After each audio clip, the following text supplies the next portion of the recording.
સાંસદના police પર આક્ષેપ. Police આદિવાસીઓને હેરાન કરતી હોવાના આક્ષેપ કરવામાં આવ્યા છે. ત્યારે ભરૂચ જિલ્લામાં સાંસદ મનસુખ વસાવા દ્વારા આક્ષેપ કરવામાં આવ્યા છે અને તેમણે કહ્યું કે પોલીસને હું કહું છું કે આદિવાસીઓને છંછેડશો નહીં.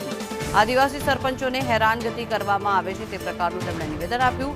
મુસ્લિમ આદિવાસી યુવતીઓની છેડતી કરે છે તે પ્રકારની વાત મનસુખ વસાવા દ્વારા કરવામાં આવી છે. સાથે જ ત્યારે કોઈ સંગઠન બહાર નથી આવતું તે પ્રકારના આક્ષેપ પણ મનસુખ વસાવા દ્વારા કરવામાં આવી રહ્યા છે. સત્તામાં બેઠેલા ભીડ ભેગી કરવા માટે ઉપયોગ કરવામાં આવે છે તે પ્રકારના નિવેદનો મનસુખ વસાવા દ્વારા આપવામાં આવ્યા છે.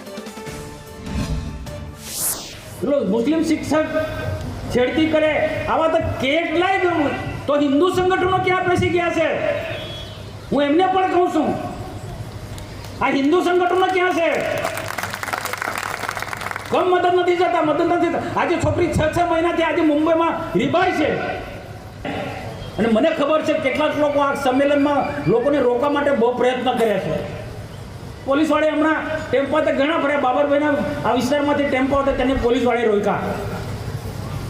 એટલે એને ખબર છે કે ભરૂચમાં સંમેલનમાં જાય છે. હજુ પોલીસને હું કહું છું, અમને છંછેડશો ના ભાઈ. આદિવાસીઓને, નિર્દોષ આદિવાસીને હેરાન નહીં કરો.